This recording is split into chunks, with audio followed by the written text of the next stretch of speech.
anchored by the deep friendship between our people. This relationship, which, with good reason, we and our predecessors have long called special, has made us safer and stronger through the generations. Our people have fought and died together for the values we hold dear. We have innovated, traded, and created together, fueling our economies and cultures through myriad forms of exchange. We have celebrated together, mourned together, and stood together in the best and worst of times. Mr. President, as we approach the 250th anniversary of the Declaration of Independence next year, it is remarkable to think just how far we have come. I cannot help but wonder what our forebears from 1776 would make of this friendship today. The rebel commander and pioneering First President George Washington famously vowed never to set foot on British soil. And my 5 times great-grandfather, King George III, for his part, did not spare his words when he spoke of the revolutionary leaders.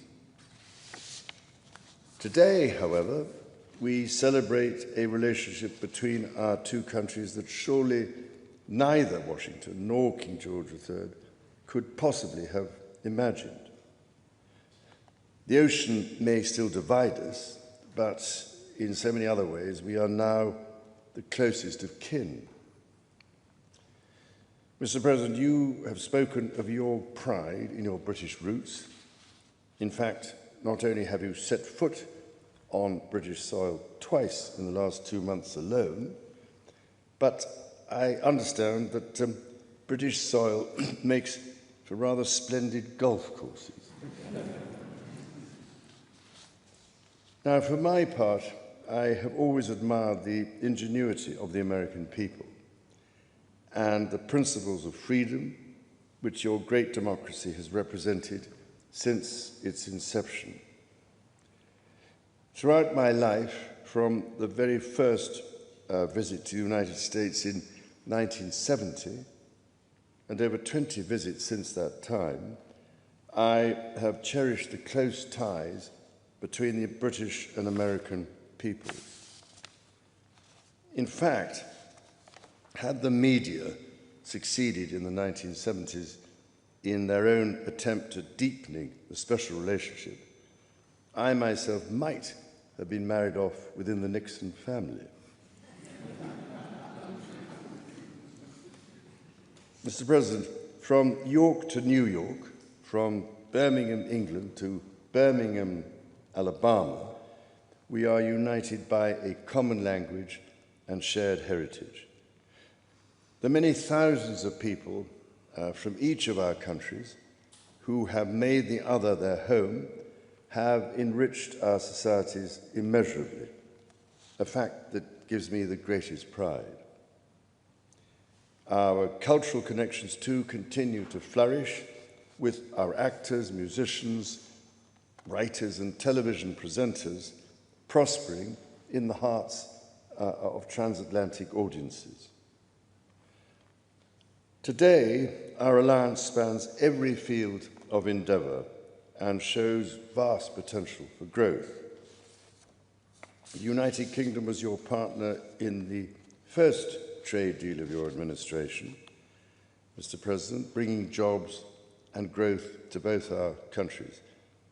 And no doubt we can go even further as we build this new era of our partnership. Our two nations have an exceptional legacy of shared discovery. Together we laid the foundations of nuclear science, mapped the human genome, and built the internet, upon which all contemporary commerce, communication, and defense is based. Together, our scientists and engineers are shaping the world of tomorrow, not least with new partnership agreements on technology and the prosperity that stands to bring. Our countries have the closest defence, security and intelligence relationship ever known. In 2 world wars, we fought together to defeat the forces of tyranny. Today, as tyranny once again threatens Europe, we and our allies stand together in support of Ukraine to deter aggression and secure peace. And our AUKUS submarine partnership with Australia sets the benchmark for innovative and vital collaboration.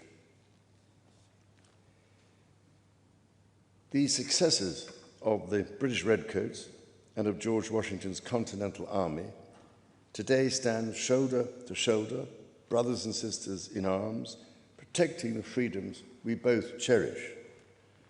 Our countries are working together in support of crucial diplomatic efforts, not least of which, Mr. President, is your own personal commitment to finding solutions to some of the world's most intractable conflicts in order to secure peace. In striving for a better world, we also have a precious opportunity to safeguard and to restore the wonders and beauty of nature for the generations who follow us. We share the ambition and determination to preserve our majestic lands and waters, above all, to ensure that we have clean water, clean air, and clean food. Our legacy for the next 250 years and beyond is to ensure that our children, grandchildren, and those who come after them can experience the awe and magnificence of the natural treasures found in the countryside, on the coasts, in the seas, and in the national parks established by your predecessors and mine. Mr. President, Mrs. Trump, the bond between our 2 nations is indeed a remarkable one. Forged in the fire of conflict, it has been fortified through our shared endeavours and burnished by the deep affection between our people. Tested time and again, it has borne the weight of our common purpose and raised our ambition for a better world. So, in renewing our bond tonight, we do so with unshakable trust in our friendship and in our shared commitment to independence and liberty. Therefore, as we celebrate this unparalleled partnership, allow me to propose a toast to President Trump and the First Lady, and to the health, prosperity, and happiness of the people of the United States of America.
Your Majesty, Melania and I are deeply grateful to you and Queen Camilla for your extraordinary graciousness. And to William and Kate, thank you so much. It's been so great being with you today. Thank you very much. Appreciate it. It's a singular privilege to be the first American president welcomed here. And if you think about it, it's a lot of presidents, and this was the second state visit, and that's the first, and maybe that's going to be the last time. I hope it is, actually. But this is truly one of the highest honors of my life. Such respect for you and such respect for your country. For many decades, His Majesty the King has epitomized the fortitude, nobility, and the spirit of the British monarchy and the British people. He's dedicated himself to preserving the glory and unique character of this kingdom, restoring life to the rivers and streams, supporting the works of its artists and composers, planting trees and gardens in its countryside. And I just visited one of the most beautiful I've ever seen that you just completed, and protecting the architectural integrity of cities, villages, and towns. He has uplifted the poor, cared for rural farmers, and tended to wounded veterans like nobody else. I'll tell you that I just stood in line and shook about 150 hands, and the King knew every single person and every single company, and some of them had bad names like XYZ-Q3, and he knew every one of them, or at least I think he did, because nobody was complaining. I was very impressed with that. But I just want to say that His Majesty has also raised a remarkable son in His Royal Highness, Prince of Wales. Really amazing. We've gotten to know you, and I think you're going to have an unbelievable success in the future. Melania and I are delighted to visit again with Prince William and to see Her Royal Highness, Princess Catherine, so radiant and so healthy, so beautiful. It's really a great honor. Thank you. Many years ago, His Majesty opened his archives to a biographer. Among the documents was a letter from 1993 in which he described the patriotism and guided his many projects. He wrote that he was, quote, entirely motivated by a desperate desire to put the great back into Great Britain. In the finest tradition of British sovereigns, he has given his whole heart, everything he's got, to those parts of Britain that are beyond the realm of mere legislation. It's not easy, but which define its essence and its virtue, its harmony, and its soul. It's an amazing calling, and there's nobody that's answered that calling like you have. A fifth of all of humanity speaks, writes, thinks, and prays in the language born on these isles and perfected in the pages of Shakespeare and Dickens and Tolkien, Lewis, Orwell, and Kipling. Incredible people, unbelievable people like we have rarely seen before, probably won't see again. The lion-hearted people of this kingdom defeated Napoleon, unleashed the Industrial Revolution, destroyed slavery, and defended civilization in the darkest days of fascism and communism. The British gave the world the Magna Carta, the modern parliament, and Francis Bacon's scientific method. They gave us the works of Locke, Hobbes, Smith, and Burke, Newton, and Blackstone. The legal, intellectual, cultural, and political traditions of this kingdom have been among the highest achievements of mankind. There's really never been anything like it. The British Empire laid the foundations of law, liberty, free speech, and individual rights virtually everywhere the Union Jack has ever flown, including a place called America. You know that place very well, don't you? His Majesty spoke eloquently about the bond which inspired Sir Winston Churchill, and the bust is in the Oval Office right now, the beautiful bust of Winston Churchill, to coin the phrase special relationship. But seen from American eyes, the word special does not begin to do it justice. We're joined by history and fate, and by love and language, and by transcendent ties of culture, tradition, ancestry, and destiny. We're like two notes in one chord or two verses of the same poem, each beautiful on its own, but really meant to be played together. The bond of kinship and identity between America and the United Kingdom is priceless and eternal. It's irreplaceable and unbreakable, and we are, as a country, as you know, doing unbelievably well. We had a very sick country 1 year ago, and today, I believe we're the hottest country anywhere in the world. In fact, nobody's even questioning it, but we owe so much of that to you and the footing that you gave us when we started. Together, we've done more good for humanity than any two countries in all of history. Together, we must defend the exceptional heritage that makes us who we are, and we must continue to stand for the values and the people of the English-speaking world, and we do indeed stand for that. On behalf of all Americans, I offer a toast to one of the great friendships, to two great countries, and to His Majesty, King Charles III, a very, very special man, and also a very, very special queen. Thank you very much. Thank you. Thank you very much. It's a great honor to be with you.